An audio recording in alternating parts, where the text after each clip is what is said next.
Hi friends, வாங்க இன்றைய பொங்கல் அறுவடையை பார்க்கலாம். இன்றைக்கி பொங்கல் திருநாள் அறுவடை பண்ணுறதுனால பொங்கல் அறுவடைனே பேர் வச்சுட்டுங்க. ஏஆர் கிச்சன் ஃபேமிலி எல்லோரும் நல்லா இருக்குங்களா? என்னுடைய அனைவருக்கும் பொங்கல் நல்வாழ்த்துக்கள். எல்லோரும் சிறப்பாக இருக்கணும்னு நான் இறைவனோட வேண்டிக்கிறேங்க. வாங்க கருவடி பார்க்கலாம். இன்றைக்கி கொத்தவரங்காய் தாங்க முதல்ல அறுவடை பண்ணுறேன். ஏன்னா இது புது செடியிலேருந்து அறுவடை பண்ணுறேங்க. பழைய செடியெலாம் எடுத்தாச்சுங்க. இது புது செடியினுடைய அறுவடைங்க. இது இப்போ புது செடியுமே நம்மளுக்கு நல்லா பழைய செடி மாதிரியே தாங்க இதுவும் கொத்து கொத்தாக காய் வச்சுன்னு நம்மளுக்கு அறுவடை சூப்பராக கொடுக்குதுங்க. மாடி தோட்டம் பொறுத்த வரைக்கும் நம்ம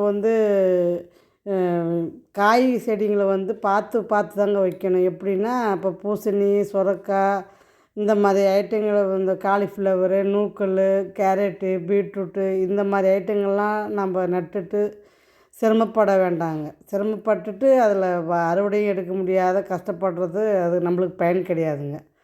நம்ம மாடி தோட்டத்தினுடைய பயன் என்னென்னா, எந்தெந்த காய் நல்லா கொடுக்குதோ அந்த காய்களை மட்டும் நம்ம நட்டு சிறப்பாக அறுவடை பண்ணணுன்றது தான் மாடி தோட்டத்தினுடைய என்னை பொறுத்த வரைக்கும் கேட்டிங்கன்னா நான் அப்படி தாங்க சொல்லுவேன். ஏன்னா எது நல்லா காய் கொடுக்குதோ அதை நம்ம மறுபடியும் விளைவிக்கிறதுல தப்பு கிடையாதுங்க. ஏன்னா நம்ம காய் வராத செடியை முளைக்க வச்சு அதை வளர்த்தி அது காய் வைக்காத பூச்சி கடித்து அதை நம்மளால் அறுவடையே பண்ண முடியலைங்க. ஏன் அப்படி நான் சொல்கிறேன்னா, இப்போ இந்த பூசணி அப்படி தாங்க பண்ணிகிட்டு இருக்குது. பிஞ்சு வைக்கிதுங்க, பெருசாகுது, கரெக்டாக பூச்சி கடிச்சிட்டு போயிடுதுங்க. அப்புறம் அது வெம்பி பழுத்து கீழே விழுந்துருதுங்க. அதனால் பூசணியை நட்டு நான் ரொம்ப இப்போ சிரமப்படுறேன்னு தாங்க சொல்லணும். அப்போ தான் நினச்சேங்க, கம்முன்னு நம்ம இந்த மாதிரி ஐட்டத்தெல்லாம் தொடவே கூடாது. வர காயை மட்டும் நல்லா வர காயை மட்டும் நம்ம நட்டுட்டு நம்ம அறுவடை பண்ணிவிட்டு போயிடணுங்க. அதுதான் சிரமம் இல்லாத வேலைங்க. காயும் நம்மளுக்கு கிடச்சிட்டே இருக்கிறதுக்கு அது ஒரு வழிங்க. வராத காயை நம்ம அதை விளைய வச்சு அதை கஷ்டப்பட்டுட்டு நம்மளுக்கு ஏன்டா இதை வச்சோம் அப்படின்ற மாதிரி ஒரு சலுப்பு தட்டிடுதுங்க. அதனால் அந்த மாதிரி பண்ணாத இந்த மாதிரி நம்ம வர காயை மட்டும் நம்ம நட்டு அதில் பயனடைஞ்சால் நல்லாயிருக்கும்னு சொல்லி என்னுடைய சஜஷனுங்க இது. ஏன்னா எது விளையுதோ அதை மட்டும் நம்ம நட்டுக்கலாங்க. ஏன்னா புதுசாக நிறைய பேர் மாடி தோட்டம் ஆரம்பிக்கிறவங்களாம் பார்த்திங்கன்னா முதல்ல அந்த என்னது காலிஃப்ளவரு, பீன்ஸு இந்த மாதிரி ஐட்டங்கள்லாம் நட்டோம்னா அதில் ஃபெயிலியர் தாங்க ஆகுது. நிறைய முளைக்கிறதே இல்லைங்க.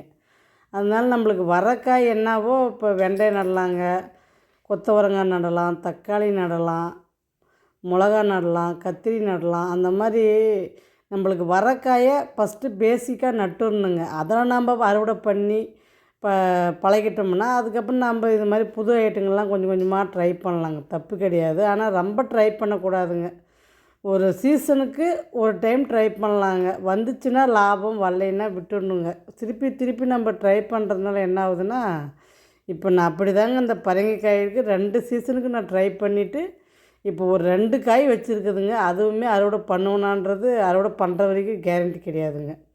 அதனால தான் எனக்கு இதில் என்ன ஒரு பாடம் புரியுதுன்னா, எது நல்லா வருதோ அதை மட்டும் நம்ம மாடி தோட்டத்தில் வைக்கணும். இது தேவையில்லாத காய்கள் நம்ம நட்டுட்டு சிரமப்படக்கூடாது அப்படின்ற மாதிரி தோணுதுங்க. இது என்னுடைய அனுபவ டிப்ஸ்னு கூட நீங்கள் வச்சுக்கலாங்க. ஏன்னா நிறைய பேர் கமெண்ட்ஸில் நீங்கள் என்ன உரம் கொடுக்குறீங்க, வேறு என்னெல்லாம் யூஸ் பண்ணுறீங்க அப்படின்லாம் ஐடியா கேட்குறீங்க. அதனால் அவங்களுக்கு வேண்டி நான் என்னுடைய அனுபவத்தை அவங்களுக்கு நான் ஒரு ஐடியாவாக கொடுக்குறேங்க. இப்போ ஒரு ஆட்டெருவு பழச்செடிங்களுக்கு ஆட்டெருவு கொடுத்த வீடியோவில் ஒரு சிஸ்டர் சொல்லியிருக்காங்க, ஆட்டெருவு மட்டும்தான் கொடுக்குறீங்களா இல்லை வேறு எந்த உரமும் கொடுக்குறது இல்லையான்னு சொல்லி கேட்டிருக்கீங்க. அது அவங்களுக்கு நான் பதில் சொல்கிறேங்க. நான் ஆட்டெருவுங்க, இலச்சிறகு, காய்கறி வேஸ்ட்டுங்க, லிட்டில் ஃபெர்டிலைசரு இந்த மாதிரி ஐட்டங்கள் மட்டும் கொடுப்பேங்க. மற்ற வேறு எந்த ஐட்டமும் நான் அதுக்கு பெருசாக கொடுக்குறது இல்லைங்க. அவ்வளோதாங்க. பழச்செடியை பொறுத்த வரைக்கும் இது மட்டும்தான் நான் நிறைய யூஸ் பண்ணுறேங்க. வேறு எந்த ஒரு ரசாயன உரத்தையும் நான் யூஸ் பண்ணுறது கிடையாதுங்க. நம்மளுடைய மோட்டிவேஷனே என்னன்னா, இயற்கை முறையில் நம்ம விளைய வச்சு சாப்பிட்ணும், அதை ஹெல்த்தாக நம்ம சாப்பிட்ணுன்றதுனால தான் இந்த வேலையே நான் செய்கிறேங்க. அதனால் நான் வேறு எந்த ஒரு ரசாயன உரமும் நான் கொடுக்கறது இல்லைங்க என் மாடி தோட்டத்தில். அப்புறம் இந்த பூச்சி விரட்டி தெளிக்கிறதோ இல்லை அந்த பூச்சி மருந்து ப்ரே பண்ணுறது அந்த மாதிரி வேலையும் நான் என் மாடி தோட்டத்தில் யூஸ் பண்ணுறது கிடையாதுங்க. நான் என் மாடி தோட்டத்தில் வந்து மோர் கரைசல் தெளிப்பேங்க. அப்புறம் இந்த என்னது எறும்பு பவுடர்னு சொல்லி ஒன்று தெளிப்பேன். அந்த மாதிரி அது 2 தாங்க யூஸ் பண்ணுவோம். வேறு எதுவும் என் மாடி தோட்டத்தில் நான் யூஸே பண்ணுறதில்லைங்க. என்ன ஒன்று, செடிங்களை வந்து கொஞ்சம் நம்ம வந்து சுத்தமாக வச்சுக்கணும்னா எந்த நோவும் சட்டுன்னு தாக்காதுங்க.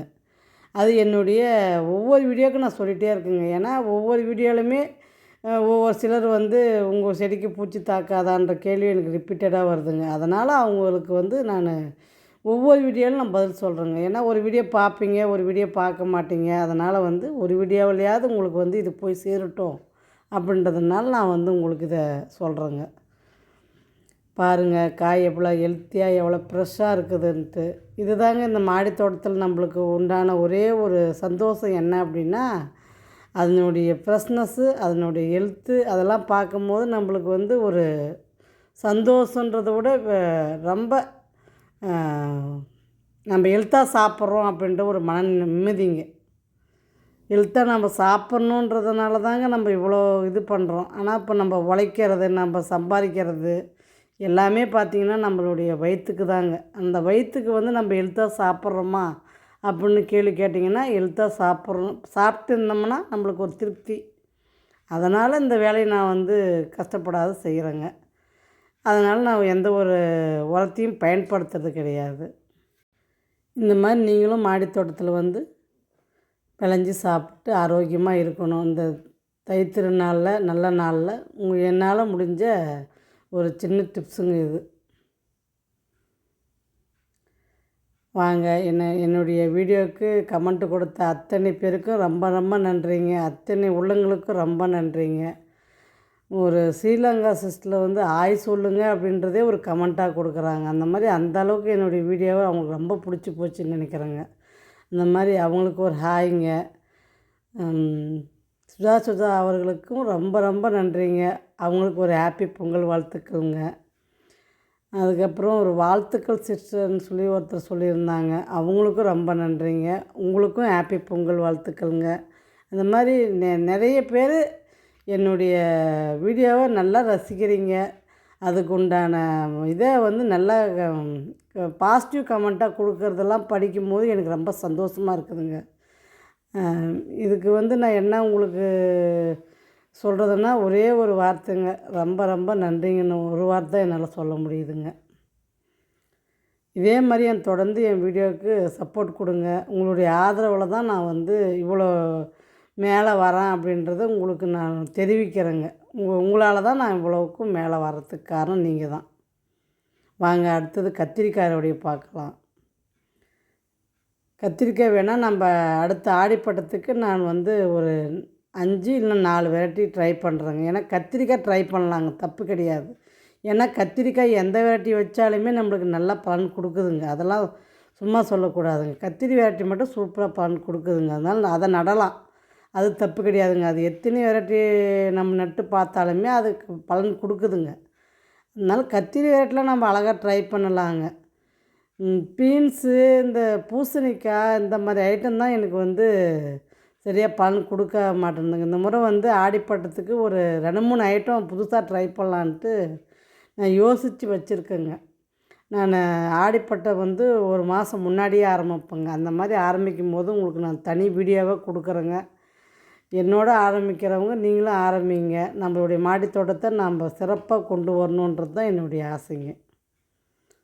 உங்களுடையதும் என்னுடையதும் எல்லாம் நம்மளுடையது அப்படின்றத கண்ணோட்டத்தில் தாங்க நான் பார்க்குறேன். பாருங்கள் எவ்வளோ குண்டு குண்டான கத்திரிக்காய், நல்ல காய் கொடுக்குதுங்க. பாவக்காய் பாருங்கள், பாவக்காயும் சும்மா சொல்லக்கூடாது, அதையும் நம்ம பாராட்டி தாங்க ஆகணும்.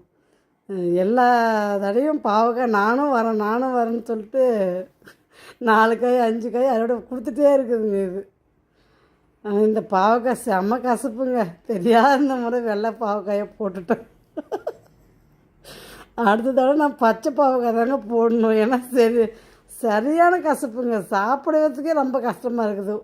இப்போ நம்ம ஒரு பாவக்காய் புளிக்குழம்பு செஞ்சு சாப்பிட்றோம்னா நைட்டு வரைக்குமே கசப்பு தெரியுதுங்க. நம்மளுடைய வாயிலையாக இருக்கட்டும், அந்த எச்சில் நுனியில் கூட பார்த்திங்கன்னா அந்த கசப்பு தெரிஞ்சிட்டே இருக்குதுங்க. அந்த அளவுக்கு கசப்புங்க இந்த பாவக்காய். அடுத்தது வந்து பார்த்திங்கன்னா பொடலங்காய் பாருங்கள். பொடலங்காயோடைய பார்க்கலாம். இப்போ எல்லாம் பிஞ்சு எடுத்துருச்சிங்க. மறுபடியும் பூச்சி கொஞ்சம் சேதாரப்படுத்தாத கொஞ்சம் இப்போ 1 2 காய் வந்துகிட்டே இருக்குதுங்க. அதுதான் உங்கள்கிட்ட வந்து அதையும் காட்டுறேன். 2 பொடலங்காய் இருக்குதுங்க. அதையும் அறுவடை பண்ணிக்கலாம். இப்போ நிறைய பிஞ்சு எடுத்துருக்குதுங்க. இதுக்கு மேலே பொடலங்காய் வருங்க. இப்போ எரு போடவும் நம்மளுக்கு கொடி இன்னும் நல்லா ஃப்ரெஷ்ஷாக நல்லா கொடி போயிட்டே இருக்குதுங்க. இப்போ இதுக்கு முன்னெல்லாம் பார்த்திங்கன்னா கொடி பார்த்திங்கன்னா உங்களுக்கு வந்து பாருங்கள் எவ்வளோ எங்கே இருக்குது பாருங்கள். பிஞ்சு பாருங்கள் இன்னும் விட்டுட்டே போகுது பாருங்கள். நம்ம எரு கொடுத்த உடனே திருப்பி உங்களுக்கு ஃப்ரெஷ்ஷாக கொடி வந்து பூ வைக்க ஆரம்பிச்சிருச்சிங்க. பூ வைக்கிது, பிஞ்சு வைக்கிது. சரி இருக்கட்டும், கொடி எடுக்க வேண்டாம் அப்படின்னு சொல்லிவிட்டு நான் இப்போ அப்படியே விட்டுட்டேங்க. கொடுக்குற வரைக்கும் கொடுக்கட்டும்னு விட்டுட்டேன். இந்த பாருங்கள் அடுத்தது பீக்கங்காய் ஒன்று இருக்குதுங்க. அதையும் அறுவடை பண்ணிக்கலாம். பாவக்காய் தாங்க இப்போது பூச்சி தாக்குறது மாதிரி வந்திருக்கு. அதையும் பார்த்து தண்ணி விட்டு வரேங்க. பாருங்கள் ரோஸ் கலர் பாருங்கள், என்னம்மா கலர். எனக்கு இந்த கலர் ரொம்ப பிடிக்குங்க. இந்த முறை உங்களுக்கு வந்து ரோஸ் தாங்க வீடியோவில் காட்டுறேன். அடுத்த வீடியோவில் வேணால் நான் ஜாதி மல்லி காட்டுறேங்க உங்களுக்கு. ரெட் ரோஸு, பிங்க்கு எல்லா கலரும் இருக்குதுங்க. உங்களுக்கு இப்போ சீசன் இல்லைன்றதுனால உங்களுக்கு ரோஸ் வந்து கொஞ்சம் இப்போ சரியாக இல்லாத போச்சுங்க. இதே சீசனாக இருக்கட்டும் பாருங்கள். அப்போ என் தோட்டத்தில் எவ்வளோ ரோஸுங்க, அது சொல்லவே முடியாது. ரோஸை பொறுத்த வரைக்கும் என் தோட்டத்தில் அது நிறைஞ்சே இருக்குங்க. அவ்வளோ ரோஸ் வைக்குங்க. இந்த முறை உங்களுக்கு அதையும் கவர் பண்ணி உங்களுக்கு நான் வீடியோ கொடுக்குறேன். பாருங்கள் பிங்க் கலர் ரோஸ் இது செடிக்குள்ளே மறைஞ்சிட்டுக்குது பாருங்கள். நானே இப்போ தாங்க பார்க்குறேன். அடுத்தது வந்து ஒரு செரி பழம் இருக்குதுங்க. அதையும் பறிச்சிக்கலாம். இது எங்கிட்டேருந்து தப்பிச்சிருச்சிங்க மறுபடியும். இது நான் பார்த்தேன்னா பறித்து சாப்பிட்ருவோங்க. ஆனால் இதை பார்க்காத விட்டுட்டுக்கிறேங்க. அதனால் உங்களுக்கு அதையும் ஷேர் பண்ணுறேன். இப்போ வந்து மறுபடியும் நம்மளுக்கு புது வரவு வந்து பார்த்திங்கன்னா மல்பரி பழங்க. மல்பரி பழம் வந்து இப்போ வர ஆரம்பிச்சிருச்சிங்க. அதுதான் சரி உங்களுக்கு அதையும் காட்டலான்னு சொல்லிவிட்டு பாருங்கள் எப்படி காய் வச்சுருக்குது பாருங்கள். இந்த மாதிரி நிறைய காய்ங்க. செடி இந்த முறை என்ன பண்ணுங்க, ட்ரிம் பண்ணி குட்டியாகவே வச்சுக்கணுங்க. ரொம்ப வளர்த்தியாக போச்சுனாங்க நம்மளுக்கு தண்ணி விடுறது எல்லாமே பார்த்திங்கன்னா ஒரு நாளைக்கு 2 டைம் விட வேண்டியதாக இருக்குதுங்க. அதனால் என்ன பண்ணேன், நான் செடியே ட்ரிம் பண்ணிவிட்டேங்க. ட்ரிம் பண்ணதுனால இப்போ வந்து ஒரு நேரத்துக்கு ஒரு நாளைக்கு ஒரு டைம் விட்டால் போதுங்க. 2 நேரம் செடிக்கு தண்ணி விட வேண்டியதாக போயிடுதுங்க. அப்புறம் பாட்டு மாற்றணும், பாட்டும் பெரிய பாட்டாக கொடுக்கணும். அதனால் வந்து நான் என்ன பண்ணேங்க, கம்னு ட்ரிம் பண்ணிடலாம், அது வைக்கிற பழமே போதுன்னு சொல்லி இப்போ ட்ரிம் பண்ணி விட்டதுனால உங்களுக்கு சின்னதுலேயே அப்படியே காய் வச்சுக்கிச்சிங்க. நம்ம ஒரு நாளைக்கு ஒரு டைம் தண்ணி விட்டால் போதுங்க. அதனால் நம்மளுக்கு பெரிய பராமரிப்புலாம் இதுக்கு ஒன்றும் கிடையாதுங்க. நிறைய சத்து நிறைஞ்ச பழனா மல்பரி சொல்லலாங்க. நீங்கள் கூகுளில் சர்ச் பண்ணி பார்த்தீங்கனாலும் தெரியும். இந்த பழத்துக்கு அவ்வளோ சத்து இருக்குதுங்க. மாதுளம்பழத்தை விட இது டாப்புங்க, அந்த மாதிரி சொல்கிறாங்க. அதனால் வந்து இடம் இருந்துச்சுன்னா கண்டிப்பாக இந்த மல்பரி செடியை வாங்கி வச்சு நீங்களும் வளர்த்தி சாப்பிட்டு பயன்பெறுங்க.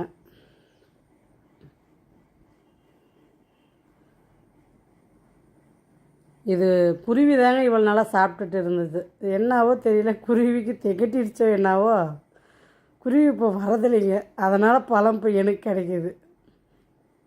டெய்லி பார்த்திங்கன்னா 2 குருவி வருங்க இதை சாப்பிட. அதுங்களுக்கே சாப்பிட்டு போர் அடிச்சிருச்சோ என்னாவோ இப்போ குருவி வரதில்லைங்க. அதனால் மல்பரி பழம் இப்போ எனக்கு வருதுங்க.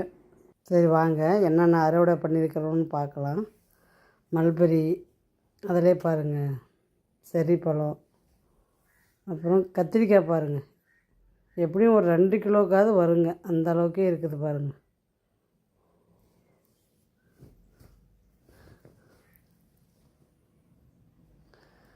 நல்லா குண்டு குண்டான கத்திரிக்காய். கொத்தவரங்காய் பாருங்கள், இதுவுமே 1 கிலோவுக்கு மேலே வருங்க. பாவக்காய் நல்லா 1/2 கிலோவுக்கு மேலே வருங்க. ரோஸு, பொடலங்காயும் உங்களுக்கு 1/2 கிலோவுக்கு வருங்க. பெரிய காய்ங்க நல்லா. பீக்கங்காய் தாங்க கொஞ்சம் ஒரே காயாக போயிடுச்சு. 4 லாங் பீன்ஸ் இருந்ததுங்க, அதையும் சேர்த்து அறுவடை பண்ணி வச்சுட்டேன். பாருங்கள் அறுவடையை சந்தோஷமாக என்ஜாய் பண்ணுங்கள். பாய்.